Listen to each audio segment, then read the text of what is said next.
Hey there guys, alright, today we are watching a video that popped up on my recommended feed, and this is When Did Britain's Kings Lose Their Power by SideQuest. Now, I've not watched this channel before, but you know what? We are adventuring lately into really whatever kind of pops up into my recommended feed. That is either historical video or video essay. That's essentially where this channel's going. So yeah, I don't know what to expect. I don't really know the answer. I mean, my guess is they're probably gonna first start with the writ of habeas corpus.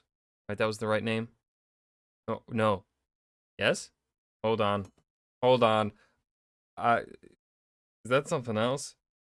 Wait, habeas corpus. That's a legal procedure. I'm stupid. That was made in 1701. What was the thing that they made King John sign? I embarrassed myself.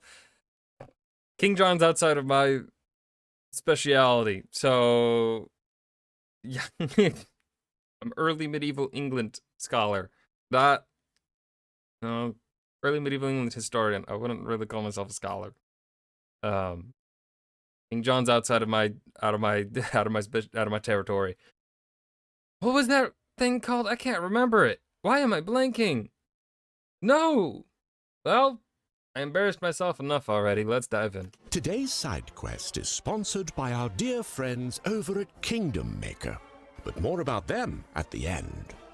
For now, let's think of the UK. Certainly, the centerpiece in your tapestry of admirable thoughts is going to be the king or queen, roughly 10% of the time. Yet, while I mean, she's dead now. the United Kingdom remains a kingdom even to this day, the position of monarch has become essentially ceremonial, with real power firmly in the grasp of Parliament. But when did this transition happen? And how did the kings let Parliament get away with it? Well, this struggle for Well, they didn't want to. power has been going on for quite some time, way before the United Kingdom became united. I'm not really sure it's united now. So sorry about that. We need to go all the way back to the 13th century. Starting with King John. Yep. England was its own thing back then, and like most medieval kingdoms at the time, it was in a constant power struggle between the king and his vassals. Unsurprisingly, this parliamentarian mess was started by King John, famous for, among other things, almost selling England out to Islam. Huh? I've never heard that one before. When his barons rebelled and got him to sign the Magna Carta in Magna Carta. Do not know where I pulled habeas corpus from. That's...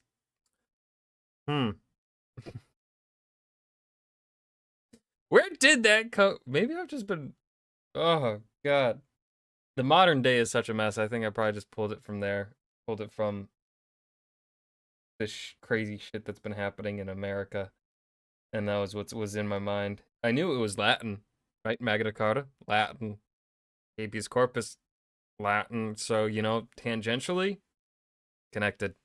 1215, they demanded permanent representation What we want? Representation. in a great council, which had the right to reject any new taxes proposed by the king. Now, John tried to backtrack and wage war on the barons, but he died just a year later, and his 9-year-old son, Henry III, well, he had little choice in the matter. So, pretty much since the 13th century, the kings of England had to go through this great council to raise any meaningful amounts of money.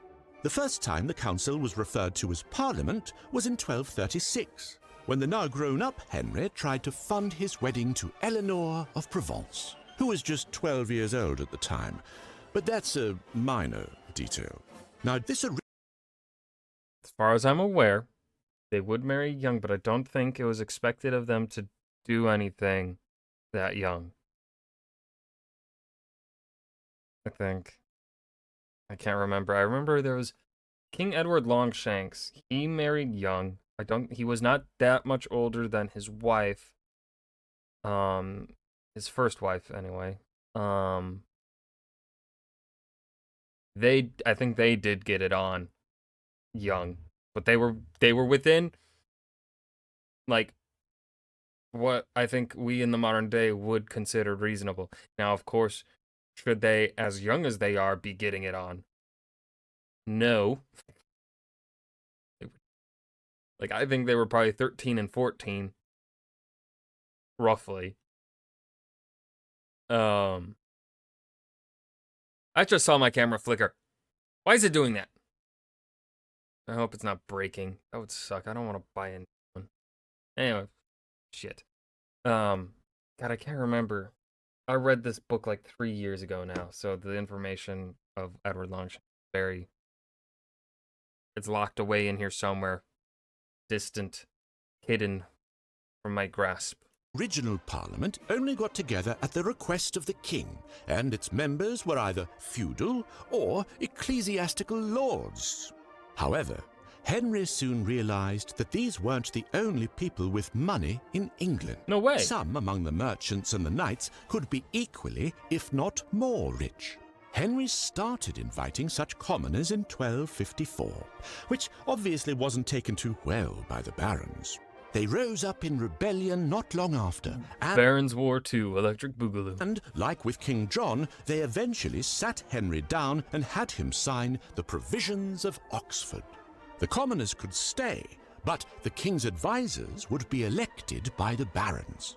And, crucially, Parliament would now meet 3 times per year, rather than only when the king felt like it. Over the next century, as the kings of England duked it out with France during the 100 Years' War, they had to earn Parliament's favour to secure funds for their campaigns. The barons were happy just to be left to their own devices, like abusing their serfs. No. But the commoners actually wanted to see, change. As an act of protest in 1341, the commoners assembled in a separate building from This is so much more detailed than I was expecting. I'm loving this. the barons. And that's how the House of Commons was born.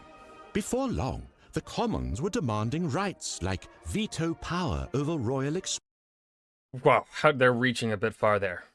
Rights for commoners?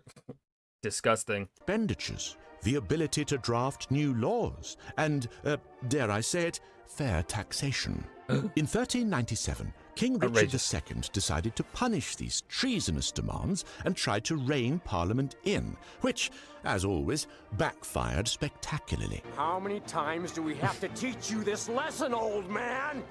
This time around, Parliament had the king deposed and gave the crown to his cousin. Then, for the next 200 years, the powers of Parliament were respected, more or less, until we get to Charles I. He too tried to raise taxes without consent, and after a brief civil war, as you do, Parliament put him on trial for treason. The king argued that he couldn't commit treason against himself. He was the king, after all. And that's when Parliament got the brilliant idea of separating the idea of king and country. Charles Wild I idea. was judged a traitor not to himself, but to England. And he was executed. Chop chop.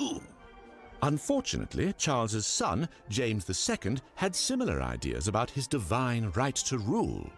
Though for him, Parliament figured out an extra spicy solution. Ooh. They collaborated with his daughter Mary and her husband William, the leader of the Dutch Republic, to organize a massive invasion of England, the last such invasion to be successful.